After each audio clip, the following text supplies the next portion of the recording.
been duck hunting since I was old enough to pack a shotgun.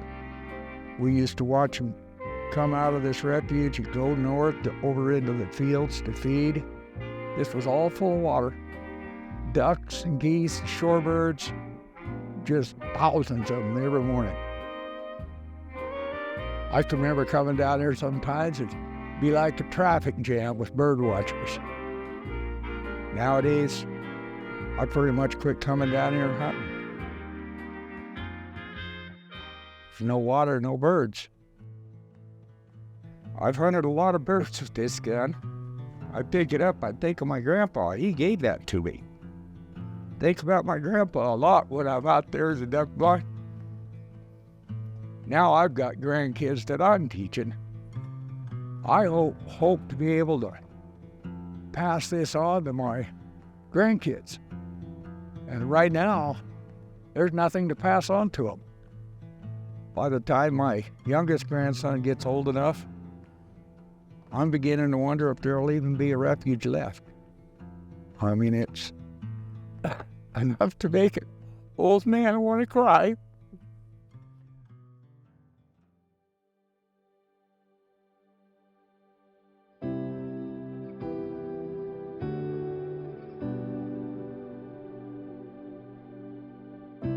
I mean, we've got this really cool history in the Klamath Basin. Lower Klamath and Tule Lake were two big lakes.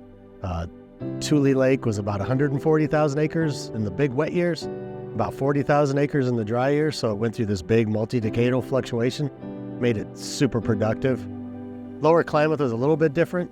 It's part of the Klamath River, so very dynamic systems, very different from one another, but one open system, one a closed basin system, sitting on top of organic soils, so just a lot of life in the lake beds.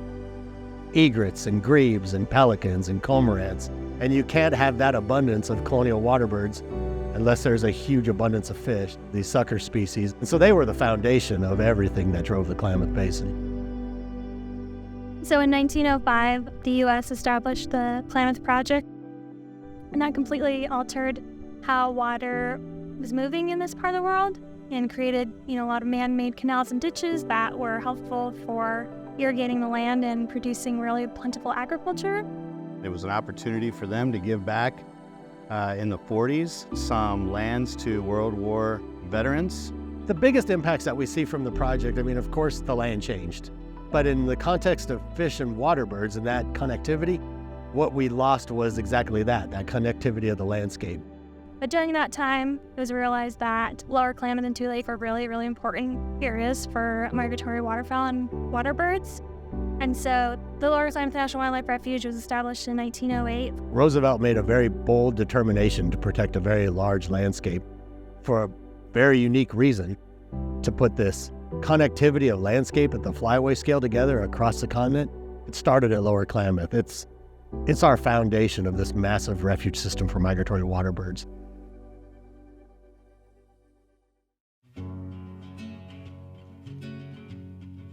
Around about the 2000s, things started to change in the basin, and it was really kind of the beginning of the refuges drying out.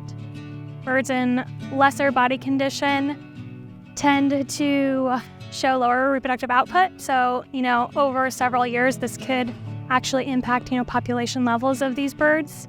And the challenge for the refuge is we sort of sit at the bottom of the chain when it comes to water priorities.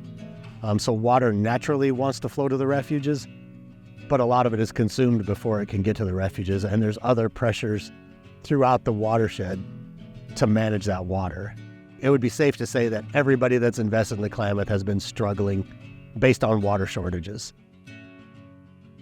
We are located in between competing species that are on the endangered species list. We have two, the Schwam and the Koptu, which is a short-nosed and Lost River sucker.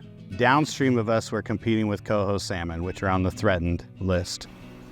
Recovery of these species is in the best interest of agriculture here and the refuges. Right now, the fish have all the water.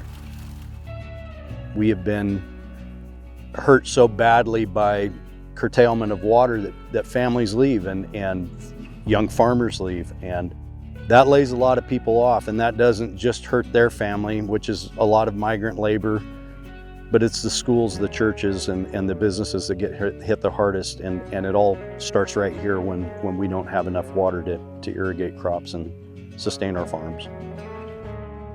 Well, I always say adversity breeds ingenuity.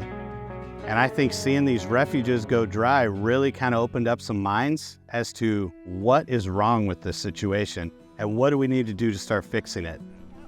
Water security, ecosystem restoration, those are the foundations of making sure not only fish and wildlife are on this landscape, but people are on this landscape well into the future.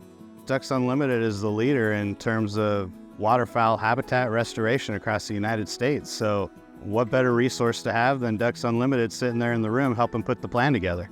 Ducks Unlimited's vision is to try and restore wetland habitat to all the species that are actually native to this area, including fish, waterfowl, water birds, for the people in the basin that rely on it. So we're working specifically on infrastructure to make their use of that water more efficient. Put in pump stations, put in pipelines, put in alternative water conveyance systems to allow for them to take water when it is available and use it to its highest benefit, then partnering with a variety of different groups here, try and determine and understand how wetlands could be important to the recovery of these native fish populations. So bringing fish onto the landscape, using the wetlands to foster those fish, and finding multi-species benefits is the future to longevity and security of those wetlands on the landscape. And as a sporting public, we should all recognize that conservation of species is ultimately the goal of all of us. So fish on this landscape is a lot better for everybody. We work with a lot of different conservation groups. The difference between them and Ducks Unlimited, it really comes down to understanding. When they put a project on the ground, it's a project that'll make a difference, and it's something that has immediate results. You know, it's a lifetime achievement for a lot of people in the Klamath Basin, especially our tribal partners. They've been advocating for the dams out for a long time, and they're finally seeing their goals and visions being achieved. For far too long, we've been disconnected with a huge piece of our habitat. What's exciting for me to think about is the fact that we're going to have a wholly connected system. The wetlands are going to be habitat. It's actually going to be reconnected again. As Huron people, as Native people, we're part of the world around us. We are being reconnected again. You know, we can turn this around. We start getting water in this refuge, thousands and thousands of birds that use this refuge as a stopover, they'll come back. We can turn this around.